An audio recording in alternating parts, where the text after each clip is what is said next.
Olá, boa noite. É notícia e entrevista hoje o cientista político Guilherme Casarões. Ele é professor da Escola de Administração Pública de São Paulo, da Fundação Getúlio Vargas de São Paulo. Também é professor visitante da Universidade Brown, nos Estados Unidos. E tem um trabalho acadêmico muito respeitado nas áreas de política externa e de extrema-direita, entre outros assuntos. Casarões, boa noite para você. Boa noite, Kennedy. Obrigado pelo convite. É uma honra estar com você aqui.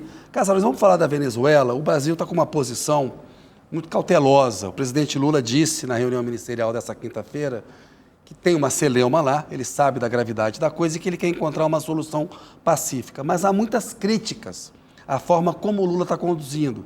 Há um pedido, sobretudo na opinião pública brasileira, para ele ser mais duro. A gente sabe que tem um debate com a oposição, um tema que desgasta o PT internamente.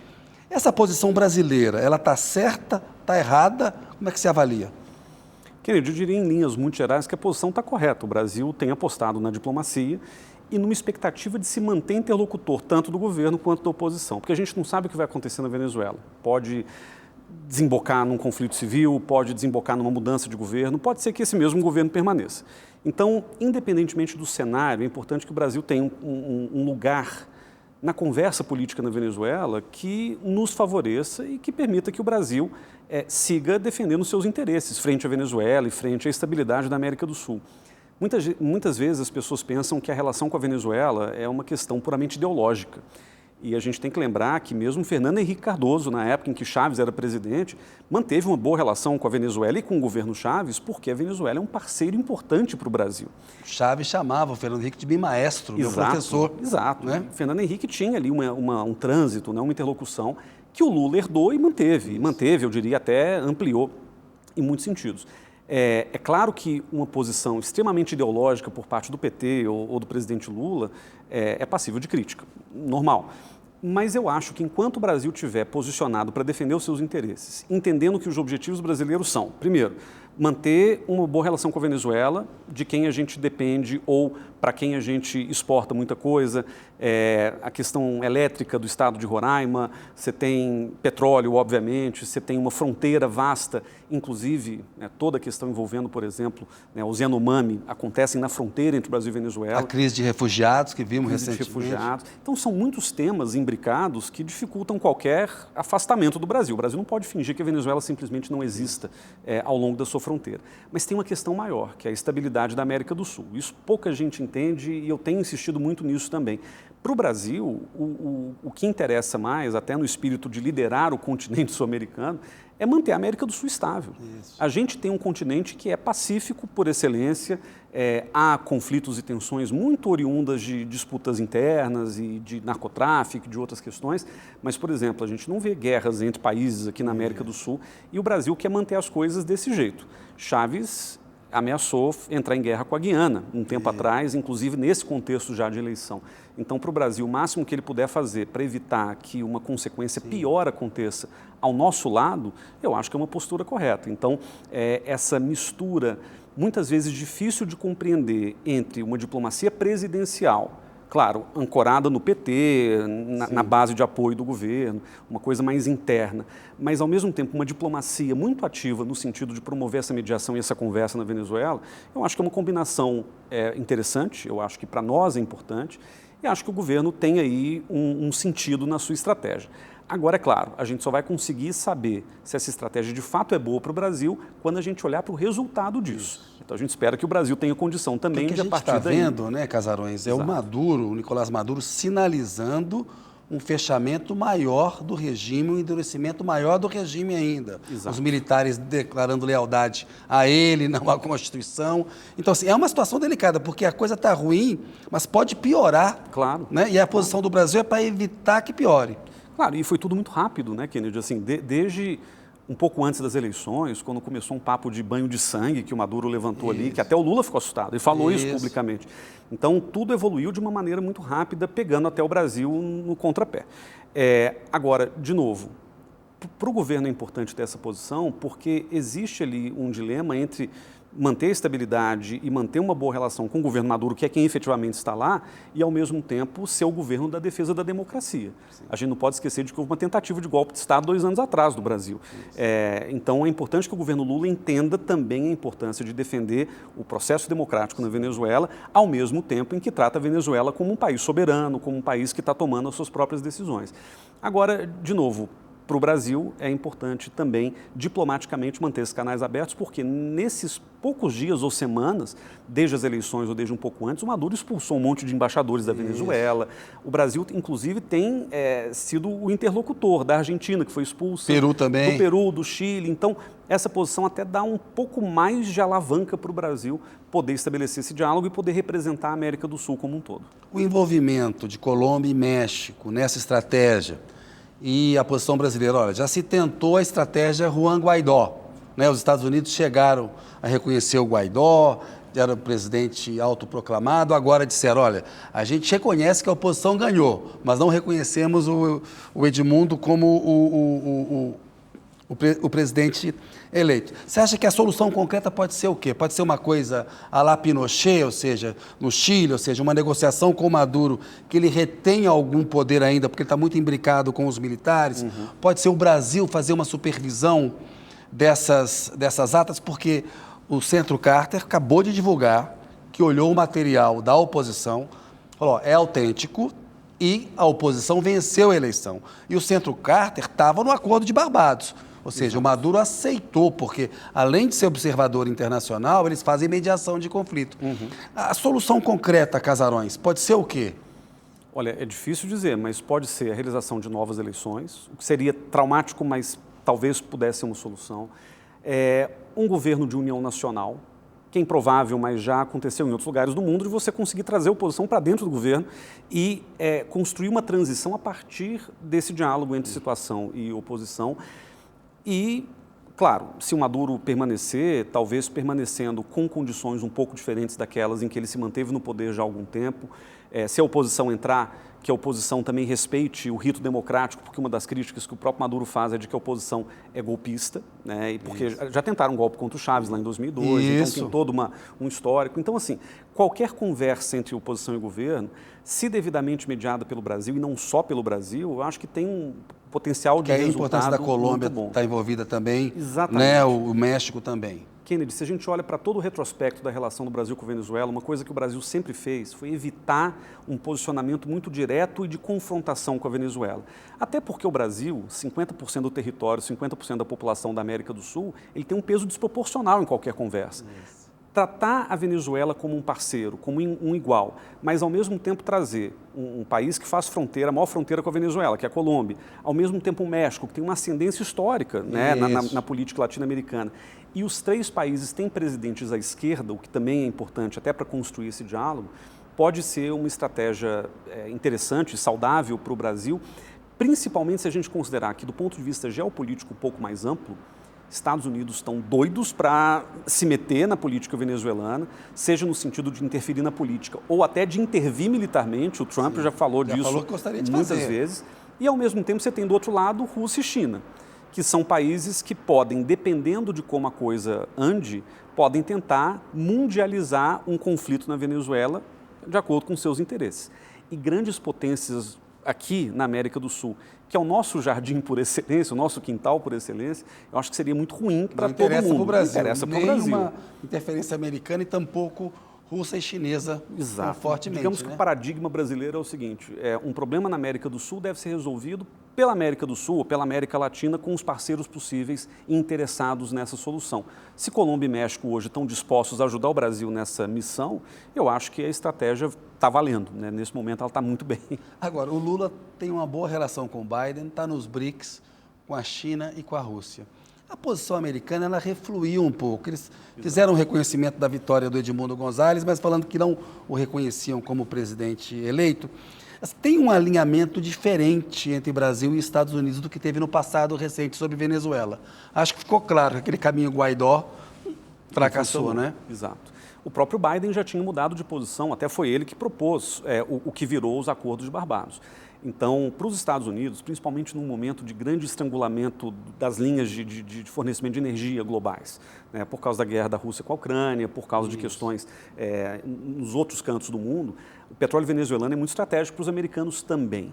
Não no espírito, talvez, de tomar posse, mas no espírito de manter alguma relação ali com o governo Maduro, que controla efetivamente a produção de petróleo no país. O país tem a maior reserva de petróleo do mundo, que fique claro para o nosso telespectador. Então, eu acho que os Estados Unidos já tinham moderado a sua posição de alguma forma. Não interessa nem a Biden, nem a Kamala Harris, nesse momento, tensionar as relações com a Venezuela. Esse é um problema de política externa que eles não querem lidar até o contexto eleitoral, até porque a posição do Trump nesse sentido é muito oposta, muito antagônica, né, de invasão da Venezuela. Gaza, Ucrânia, eles estão lá no fronte externo com 500 problemas. A Venezuela é o menor dos problemas para eles, ou pelo menos eles querem que seja o menor dos problemas nesse momento. Então, até terceirizar, digamos, uma possível solução para Brasil, Colômbia e México, para eles é bom. Eles aceitam o resultado, credenciam o Brasil e os outros parceiros, e eu acho que o mais importante para nós, Kennedy, é tratar o Brasil com maturidade, é entender que o Brasil é um ator importante e dar ao Brasil a possibilidade de desempenhar um papel que o Brasil quer desempenhar e que talvez seja interessante para os Estados Unidos que o Brasil desempenhe justamente no espírito de manter a estabilidade e a integridade da região. Casares, vamos falar um pouquinho das eleições nos Estados Unidos, já que a gente começou a falar da posição americana em relação à Venezuela. As pesquisas mostram que a Kamala Harris tem tido um desempenho um pouco melhor naqueles estados pêndulo do que tinha o Biden. O Trump ainda está com uma vantagem em certos estados, né? Lá nos Estados Unidos a gente sabe que esses estados pêndulos são aqueles estados que podem tanto ir para um republicano como para um democrata. Lá tem um regime de colégio eleitoral, ou seja, não basta ganhar no voto popular. A Hillary Clinton ganhou do Trump em 2016. Você tem que ter maioria no colégio eleitoral. São 538 delegados, tem que ter 270. E aí se distribui o peso dos delegados de acordo com a população dos estados. Tem alguns estados ali, o chamado meio oeste americano, do Rusty Belt, né, o cinturão da ferrugem, que são decisivos nesse momento. Na sua visão, você acha que o Trump ainda é o favorito ou esse momento que a Harris está vivendo dá a ela a chance real de vencer e ela passa a uma condição de favorita? Como é que você está analisando? Kennedy, desde 2015 eu aprendi que não dá para fazer previsão sobre a eleição americana. Assim, eu sou muito cauteloso porque realmente acho que está em aberto o resultado. Aquela quadra ali com atentado à vida do Trump, logo depois da Convenção Nacional Republicana, eu realmente achei que o Trump estivesse muito em alta. Até porque o Biden ainda era o candidato e o Partido Democrata estava lavando roupa suja em público. Não, a convenção foi em clima de já ganhou. Exatamente. Né? Então, eu acho que naquele momento, se a gente pudesse congelar aquilo, o Trump seria o favorito indisputável. Isso. Só que agora, nesse mundo de economia da atenção, se você é capaz de produzir fatos novos sistematicamente, eu acho que isso ajuda a te manter nos holofotes, nas manchetes, na imprensa, a imprensa vai falar de você.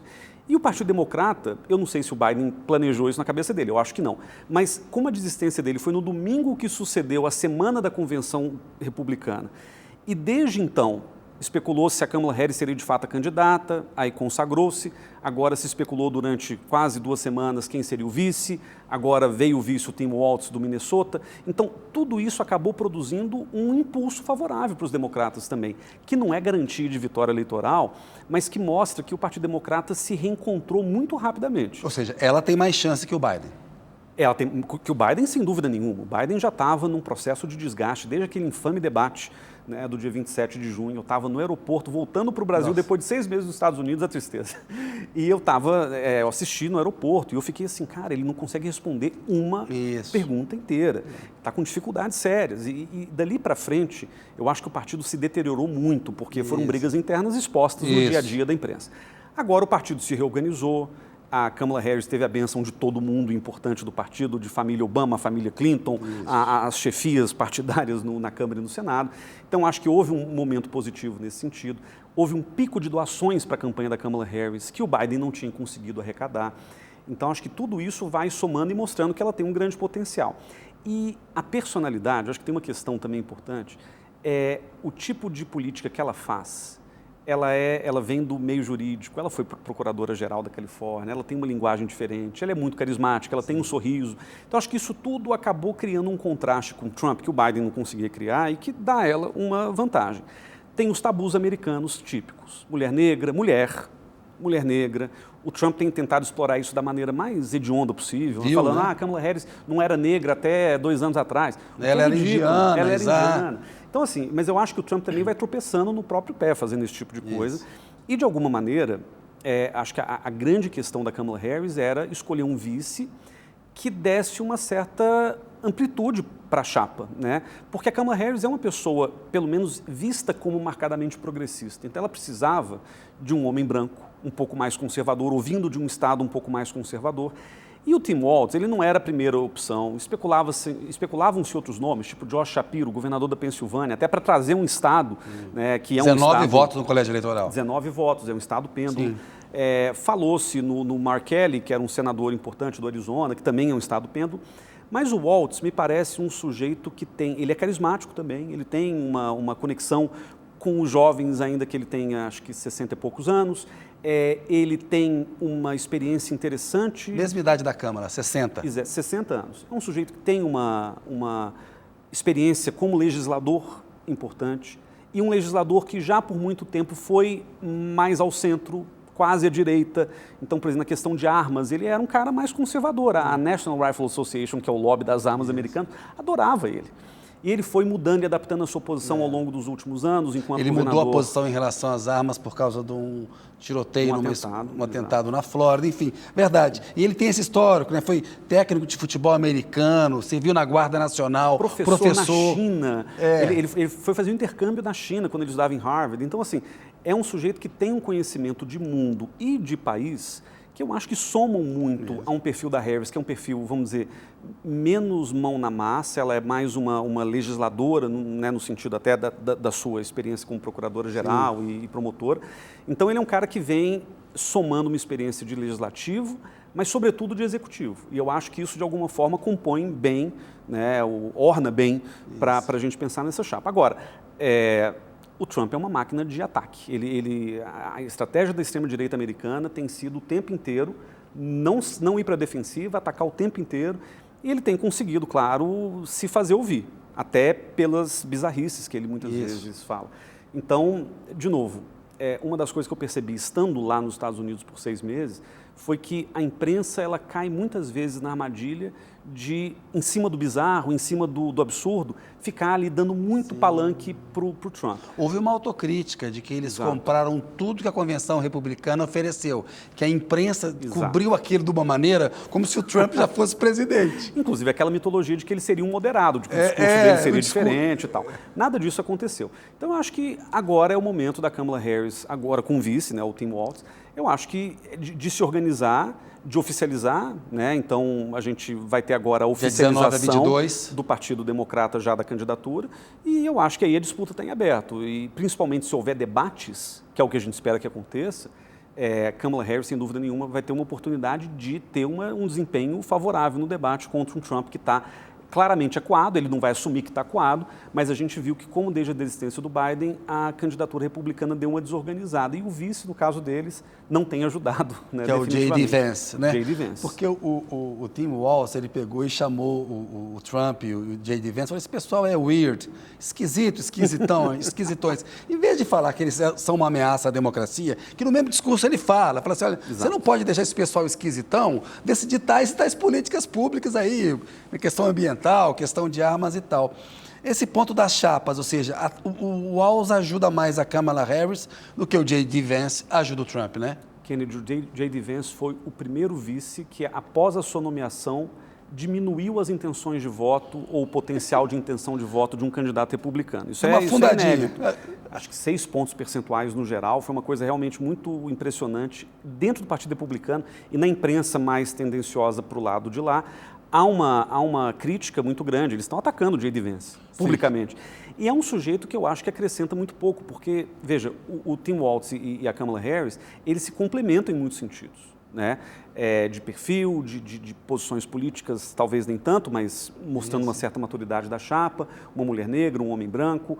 Eu acho que tudo ali combina bem. No caso do Trump e do Vance, eles têm, um ex-presidente, mas que é um franco atirador, e um vice que tem muito pouca experiência política, que não tem exatamente uma base sólida eleitoral. Ele é senador por Ohio, mas ele, em tese, comunicaria melhor com esse cinturão da ferrugem e tal, mas ele não Foi parece crítico do ser... Trump no passado, mas hoje é um cara do MAGA, do Make America Great Again. Um mini Trump ali, né? No fundo, ele foi escolhido por ser terrivelmente leal ao Trump. E eu não sei se essa estratégia ganha voto, porque, veja, o Trump é um cara que já conseguiu assegurar a sua base eleitoral, isso está dado. Ninguém vai deixar de votar no Trump a essa altura do campeonato, pelo vício ou por nada. O Trump, como ele mesmo já brincou uma vez, ele pode atropelar alguém no meio da rua que ele vai continuar tendo os votos dos seus eleitores mais leais. Então, a ideia de um vice seria ampliar um pouquinho a base, talvez ir para esse caminho da moderação, Sim. ou pegar, por exemplo, um eleitorado, seja latino, seja negro, que o Trump ele próprio não consegue atingir tão bem, e o J.D. Vance não cumpre essas funções. Então, de alguma forma, ele acaba sendo um vice que se torna um peso morto para a candidatura, e, claro, isso para os democratas também pode ser um ponto a ser explorado. Ô Casarões, fala um pouco, a gente sempre fala dessa questão da ameaça à democracia. Eu morei em 2020 nos Estados Unidos, um discurso era, olha, o primeiro mandato do Trump criou muitas dificuldades para a democracia americana. Um segundo mandato pode acabar com a democracia. E agora a gente tem emergência climática. Quais são os riscos reais que o Trump oferece? Para além dessa coisa toda que a gente às vezes folcloriza um pouco, aquele jeitão dele, ou seja, se o Trump se elege, que impacto que isso tem na questão da extrema-direita, para a democracia e em relação ao combate à emergência climática? Olha, tem um filósofo, cientista político americano, ele é alemão radicado nos Estados Unidos, chamado Yascha Mounk, que escreveu um livro chamado O Povo contra a Democracia. E ele vem escrevendo já há muito tempo, ele tem coluna, acho que naquela The Atlantic, falando que, se a gente olha para o retrospecto desses populistas de extrema-direita, uma característica o primeiro mandato é um mandato de reconhecimento do terreno. Os caras estão ali tentando entender como é que a máquina funciona, como é que a legislação é aprovada, como é que a política é feita no dia a dia, porque eles geralmente vêm com muito pouca experiência política de fato. E o segundo mandato é um mandato para a realização do projeto. Orbán fez isso na Hungria, né? Narendra Modi fez isso na Índia, Benjamin Netanyahu vem construindo isso em Israel já há muito tempo. Então o Trump, num segundo mandato, e isso foi discutido lá em 2020, quando você estava lá, as pessoas falavam, olha, um segundo mandato vai ser terrível porque ali ele vai conseguir colocar em prática muitos dos planos que ele não conseguiu implementar por falta de experiência. A mesma coisa com Jair Bolsonaro no Brasil, e enfim, outros exemplos também. O Trump ele nunca escondeu esse pendor autoritário. Ele não tenta disfarçar, ele fala. Ele falou algumas coisas recentemente, aliás, muito chocantes, que a imprensa acho que até repercutiu pouco. Primeiro que o discurso dele ele fala abertamente, no primeiro dia de mandato eu vou ser um ditador. Isso. Eu não preciso ser um ditador para sempre, mas no primeiro dia eu vou fazer duas coisas que ele enumera. Primeiro, fechar a fronteira americana para a imigração e expulsar aqueles que estão aqui legalmente. Ele fala do maior projeto de deportação em massa da história americana. E a segunda coisa que ele vai fazer, ele até chama em inglês, drill, baby, drill, que é perfurar poço de petróleo. Furar petróleo. Furar petróleo.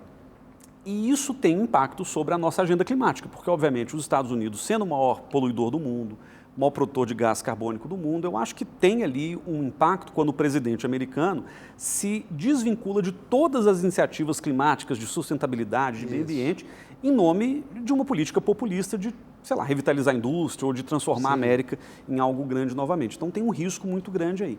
Agora, tem coisas que ele fala que, de novo, a imprensa repercutiu pouco. Por exemplo, ele estava num evento para cristãos, organizado por uma associação cristã, em que ele disse assim, olha, eu peço encarecidamente, eu amo vocês cristãos, eu peço encarecidamente para que vocês votem em mim dessa vez, porque eu garanto para vocês que eu vou consertar o sistema e vocês não vão precisar votar de novo. O que isso quer dizer? Claro, você pode interpretar isso de algumas formas, mas eu acho que mesmo as mais generosas colocam... Tem uma insinuação. Uma insinuação do tipo, olha, eu vou montar uma ditadura aqui. Uma ditadura em que vocês não precisam participar votando.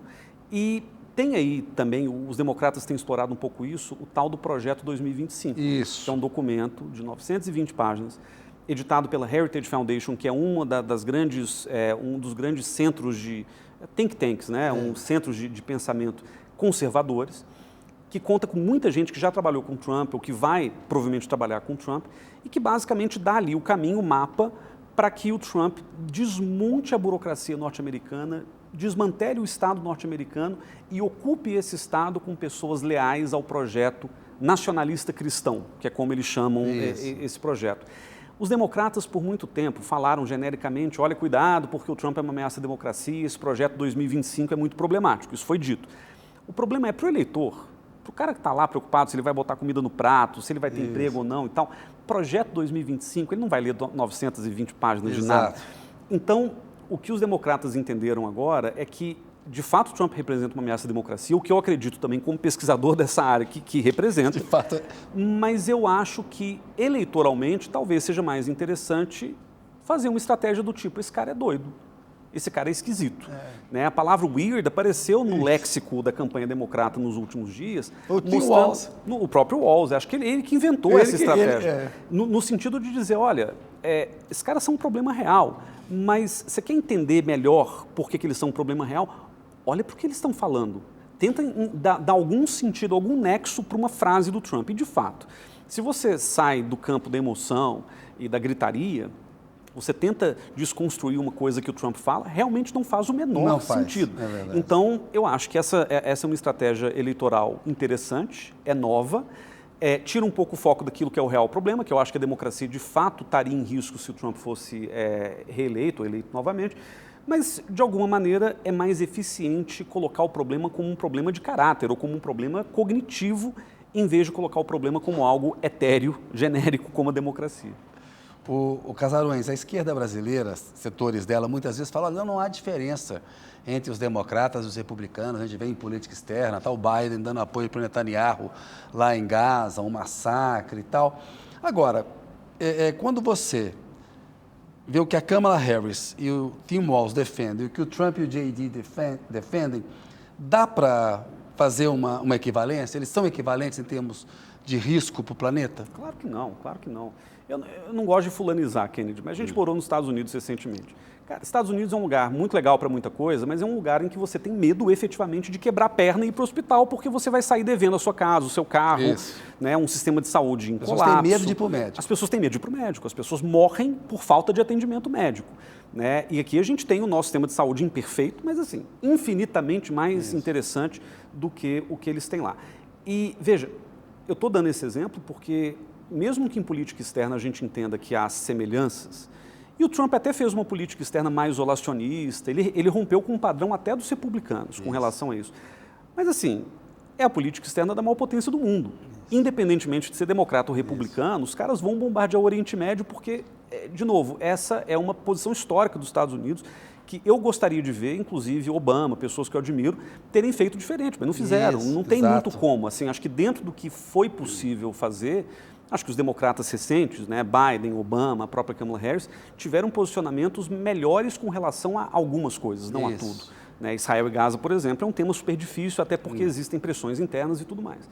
Mas assim, eu falo da saúde porque o Tim Walz no Minnesota implementou um sistema de atendimento a pessoas transgênero, implementou políticas públicas para mulheres em situação de risco de gravidez, implementou políticas públicas para financiamento de seguro de saúde, planos de saúde, implementou mudanças importantes no currículo escolar, implementou uma série de políticas, inclusive, de transição energética. Então, um sujeito que tem no Minnesota um trabalho que eles chamam de progressista, coisas que são para a gente o básico de política social. Se os caras estão preocupados com política social, isso é um ganho civilizacional. Né? Exato. E do outro lado, você tem pessoas que estão querendo destruir todo o pouco que já existe em termos de redes de segurança social. As pessoas ali têm medo, de novo, de ir para o hospital.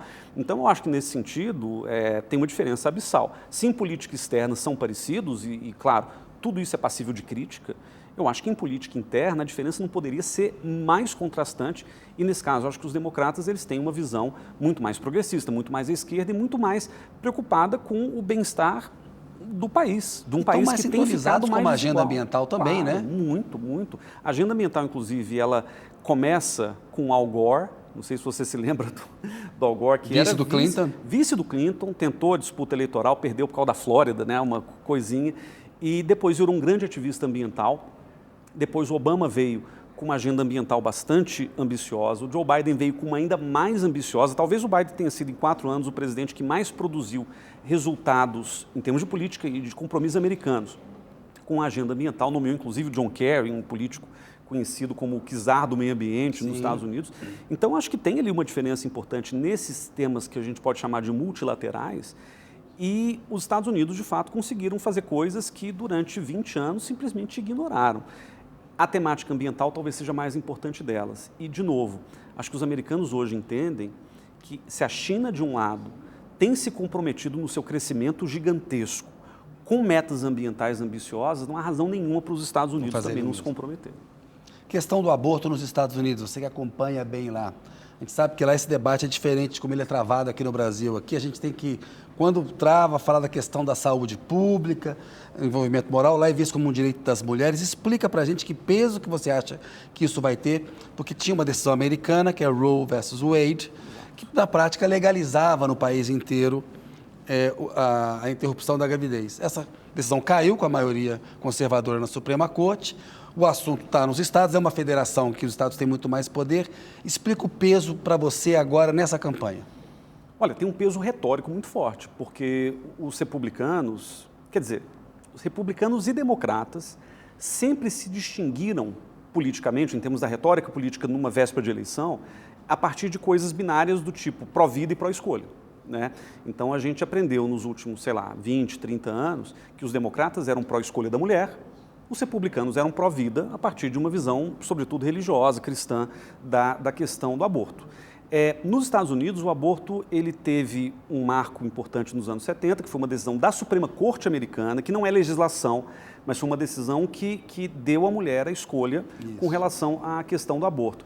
Os estados mais conservadores tentavam muitas vezes obstruir a implementação dessas decisões, mas os Estados Unidos tiveram, durante muito tempo, uma certa liberdade nessa questão do aborto. O que mudou foi que quando o Trump assumiu a presidência e nomeou uma Suprema Corte, né, quer dizer, ele teve a possibilidade de nomear juízes bastante conservadores, houve uma derrubada da decisão pretérita da Suprema Corte do Roe versus Wade, e isso jogou para os estados a possibilidade de legislar sobre a questão do aborto. E aí você tem 50 estados diferentes, com posições diferentes, gerando todo tipo de problema, inclusive de mulheres em risco de vida, em risco de morte, tendo que sair de um estado e ir para o outro, ir para uma clínica em outro lugar. Você tem questões ligadas até à dimensão penal da coisa, pessoas sendo presas. Então, um monte de problemas. Agora, qual é a questão? O Trump é um cara surpreendentemente mais pró-aborto do que os republicanos no geral. Então, ele mesmo tem evitado essa discussão, ainda que seja uma discussão tradicional dos republicanos, porque ele sabe que, se falar demais desse assunto, alguém vai puxar uma capivara dele, falando, olha, o Trump já falou isso, ele já foi um pouco mais pró-aborto, etc. Então, ele deixou até o J.D. Vance, que é um cara mais conservador, falar desse assunto. E se exime um pouco dessa questão. Até porque o Trump, né, vamos combinar, ele mesmo disse outro dia que nem é cristão. Ele não tem exatamente uma trajetória de vida muito proba, muito pia. Então, eu acho que o Trump ele tem evitado esse assunto. Então, em resumo, Kennedy, eu acho que o aborto ele já foi um tema muito central na divisão, até na guerra cultural dos Estados Unidos, mas esse ano talvez seja um pouco menos, justamente porque o Trump está muito em evidência nessa ambiguidade da sua posição, enquanto que os democratas eles mantêm uma posição muito progressista com relação a isso, que independe de idiosincrasias, independe do indivíduo, seja o Wall, seja a Kamala Harris, mas o partido como um todo tem essa posição e tende a mantê-la do mesmo jeito. Você tinha falado há pouco sobre o Biden, sobre o que ele fez na questão ambiental. Eu queria a sua avaliação dele sobre a saída dessa eleição presidencial e como que você acha que ele vai passar para a história, que legado que o Biden traz, ele que derrotou o Trump em 2020. O Biden, e aqui eu vou repetir algumas declarações que foram feitas sobre ele quando ele saiu da disputa. O Biden é um servidor público exemplar. Não estou aqui julgando o caráter do Biden, sobre o qual não saberia nem falar.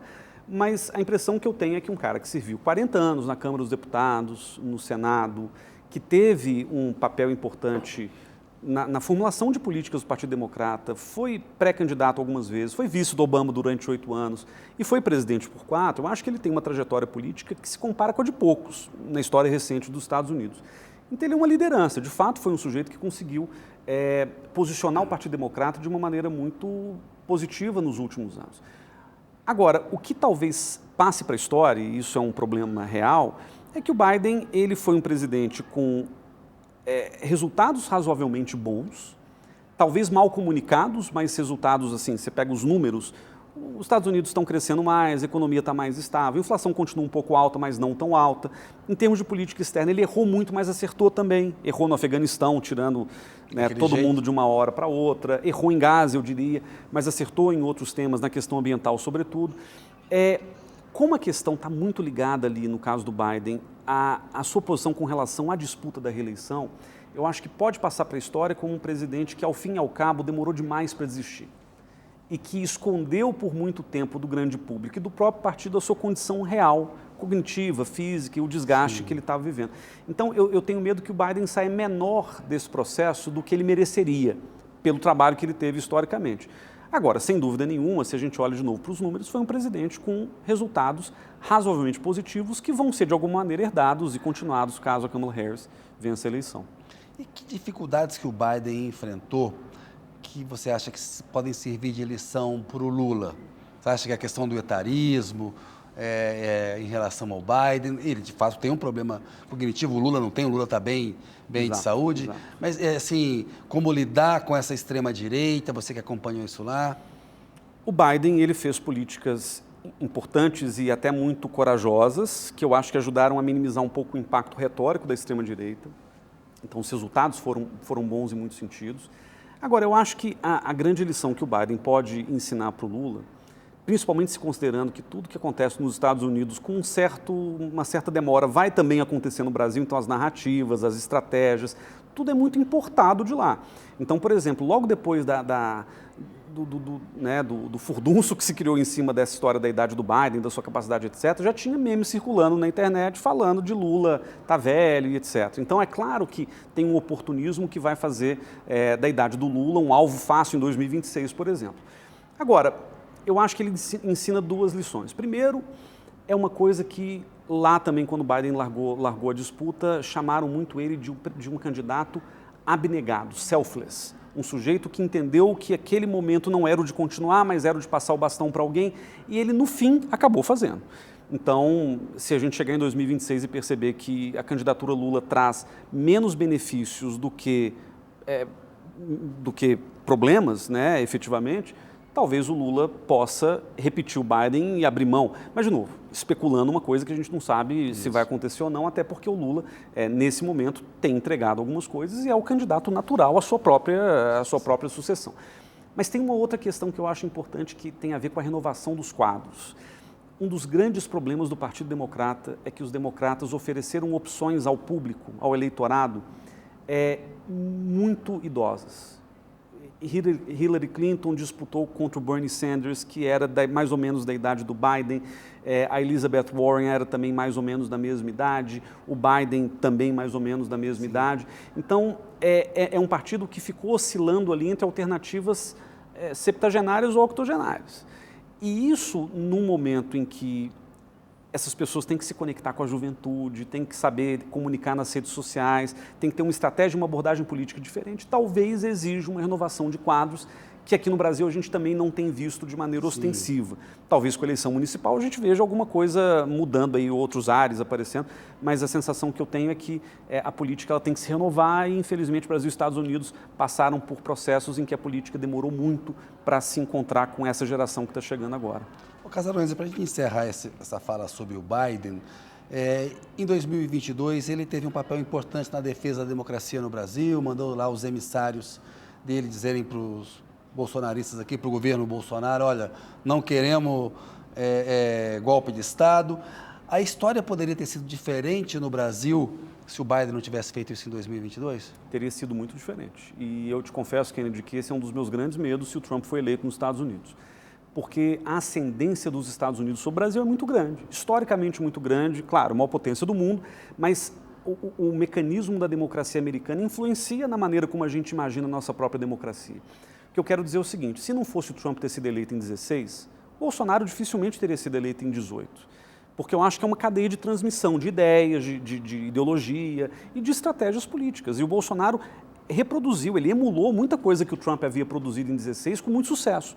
Então, se o Trump fosse o presidente quando o Bolsonaro ensaiou aquela tentativa de golpe em 22, e que a gente ficou sabendo muito tempo depois da verdade, eu acho que o Trump não teria tido a mesma postura, teria deixado a coisa rolar, principalmente em nome de um aliado ou em nome de um projeto ideológico do qual ambos fazem parte. E o Biden, claro, poderia também ter tido uma postura um pouco menos assertiva. Que bom que ele foi assertivo no momento em que eu acho que a democracia brasileira precisava desse empurrãozinho. Inclusive, escrevi um artigo acadêmico sobre isso, mostrando que foi só o Biden, né? Foram relações que o próprio PT construiu com o mundo, que as ONGs Sim. que estavam tentando defender a democracia também construíram lá fora. A nossa sociedade civil também é diferente, Exato. não aceitava, não tinha apoio popular, Exato. né? E que ajudaram a segurar Isso. a democracia. Não são só as instituições, acho que é a sociedade civil também que ajudou.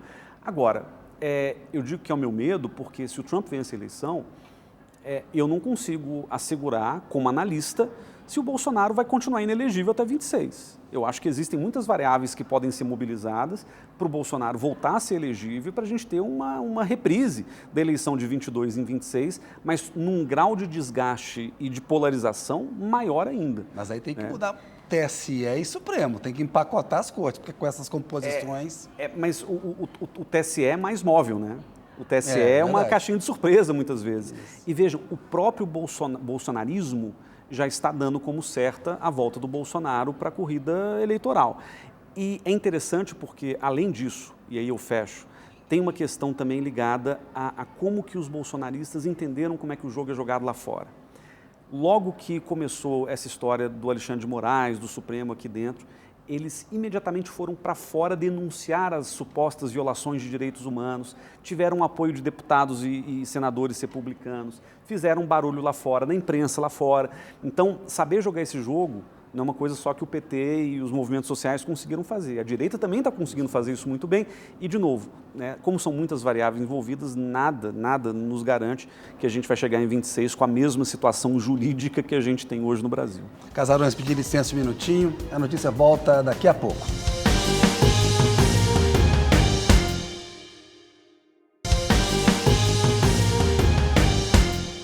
Olá, estamos de volta com o É Notícia. Ô Casarões, como que o 8 de janeiro de 2023 vai entrar para a história no Brasil?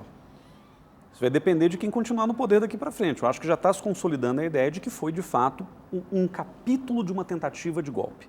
Então não foi só aquilo. As pessoas tentam diminuir porque, afinal de contas, foi só vandalismo. Mas foi um vandalismo que faz parte de um processo histórico. Isso.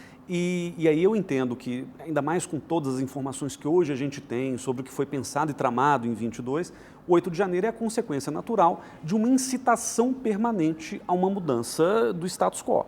É uma reviravolta eleitoral, digamos assim. Agora, tudo vai depender de como isso vai ser contado no futuro, porque, de novo, dependendo de quem volte ao poder ou chegue ao poder daqui para frente, pode haver, como já houve agora no passado, uma tentativa de reescrever a história, né? Golpe, revolução, todas essas palavras importam muito quando a gente pensa no que vai ficar para gerações futuras do entendimento do que foi. Isso. Agora, eu acho que por um lado é uma culminação de uma tentativa de golpe, mas por outro lado também, e isso é o que eu me orgulho do Brasil, assim, até se a gente compara com os Estados Unidos num episódio semelhante que foi o 6 de janeiro deles, isso. É que no nosso caso, o 8 de janeiro, ele foi duramente repudiado pelo establishment, digamos assim, por todas as instituições políticas e, de alguma forma, mostra uma certa força até da democracia brasileira, o que é uma boa coisa. Existe bolsonarismo moderado?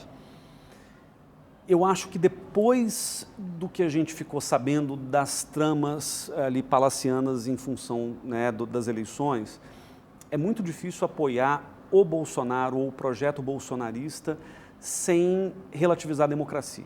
Né? Aí é claro que alguém vai dizer, olha, o professor está falando de relativização da democracia, mas o Lula também faz. Bom, acho que são coisas diferentes porque a gente está falando de alianças internacionais que o PT muitas vezes quer consolidar lá fora, com Maduro, com quem quer que seja, mas o PT sempre manteve uma postura absolutamente democrática e respeitosa das instituições como partido político governando o país e como oposição, inclusive.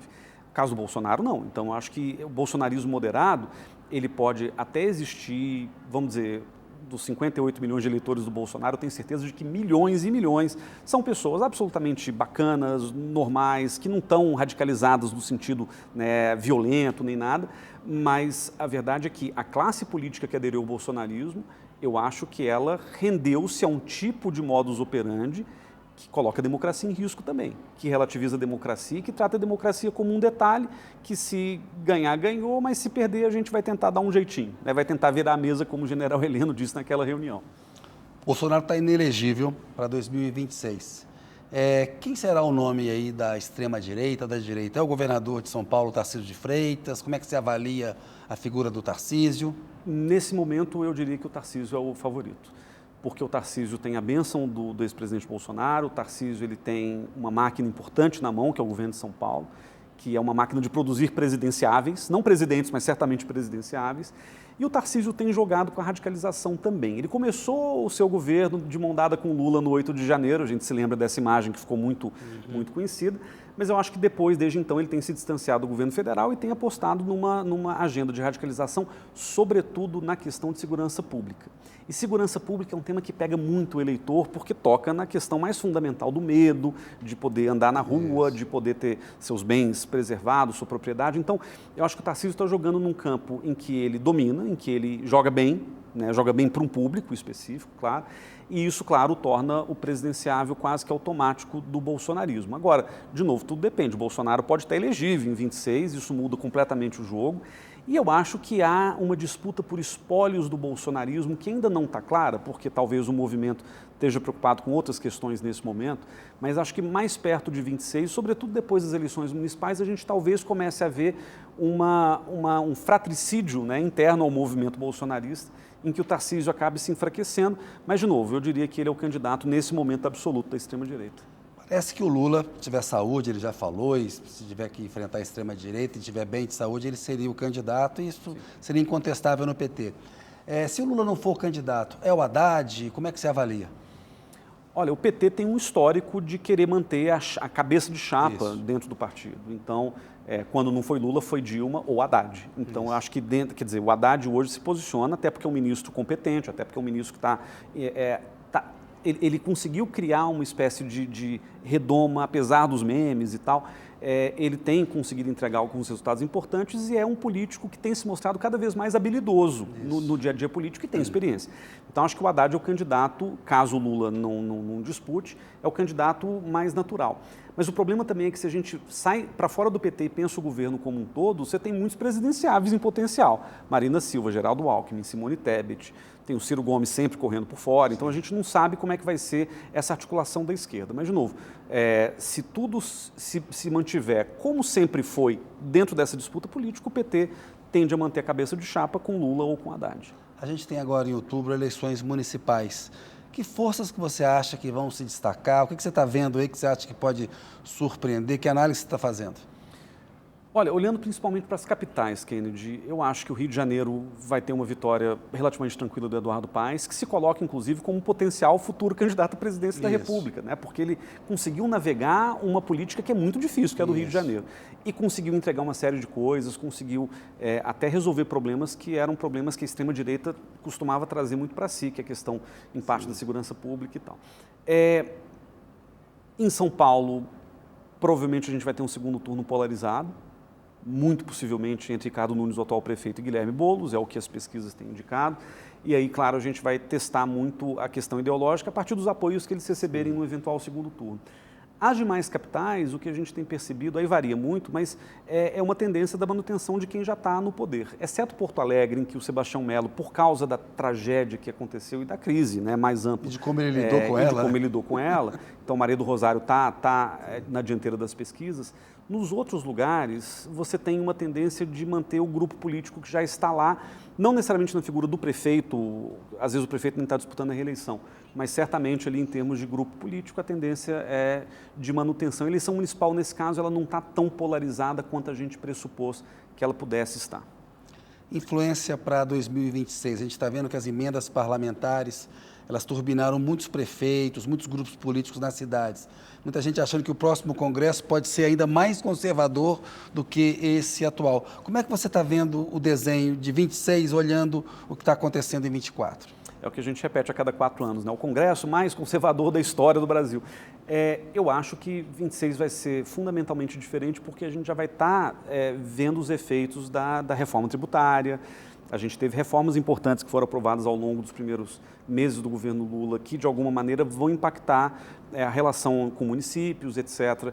A questão do orçamento secreto ou das emendas de relator também mudou um pouco o jogo do que vai ser essa eleição municipal. Então, eu diria que em 2026, se tudo continuar mais ou menos como está, a gente vai ter um presidencialismo de coalizão, que é esse modelo que a gente tem no Brasil, em que o legislativo vai ter uma certa ascendência sobre o executivo, como vem consolidando ao longo dos últimos tempos, mas um executivo que, por outro lado, soube administrar ou soube lidar com essa nova realidade. E o Supremo está ajudando nisso, né? E o Supremo tem ajudado. Acho que o Supremo ele tem um colega meu da GV, o Oscar Vilhena, que fala muito da tal da democracia militante, que é aquela ideia de que as instituições, em algum momento, elas não podem simplesmente se defender, elas têm que progressivamente seguir construindo a democracia.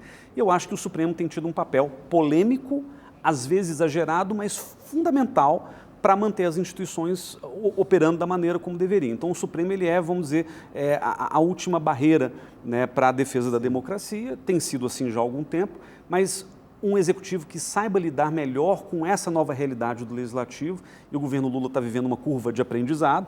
Eu acho que em 2026 a situação já vai estar um pouco melhor, preparando qualquer governo que seja, né, de 27 em diante, para estabelecer uma relação mais madura com o Congresso. Visão interessante na contramão, indo contra a maré. Muita gente vai piorar, você acha que pode melhorar. Tomara que você esteja certo. Mas seja certo. Casarões, redes sociais e fake news. Houve uma tentativa de regulamentar as redes sociais no Congresso Nacional, ela não vingou.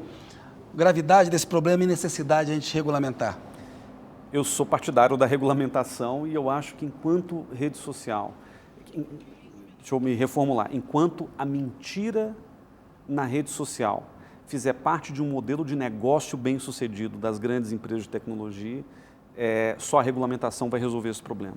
Enquanto as plataformas se beneficiarem da mentira, se beneficiarem da difamação, se beneficiarem, né, da dinâmica completamente explosiva das redes sociais, vai ser muito difícil administrar a própria sociedade a partir disso, porque a gente tem que pensar o seguinte: a sociedade ela se pauta muito pelo que ela recebe nas redes sociais, seja via WhatsApp, seja, né, no computador, e uma sociedade radicalizada, inclusive com a ajuda das redes sociais, é muito prejudicial, né, por mil razões, inclusive no sentido da violência e do extremismo. Então, a regulamentação poderia ser um caminho, claro, não para resolver problema nenhum, a polarização não se resolve na caneta, mas de alguma forma para poder transformar as plataformas digitais em plataformas em que o diálogo e o debate sejam construídos e que não deixem espaço para esse tipo de coisa que a gente, infelizmente, vem observando ao longo dos últimos anos. Casarões, passou rápido, chegamos aqui no final do programa, tem um pinga-fogo curtinho aqui para você.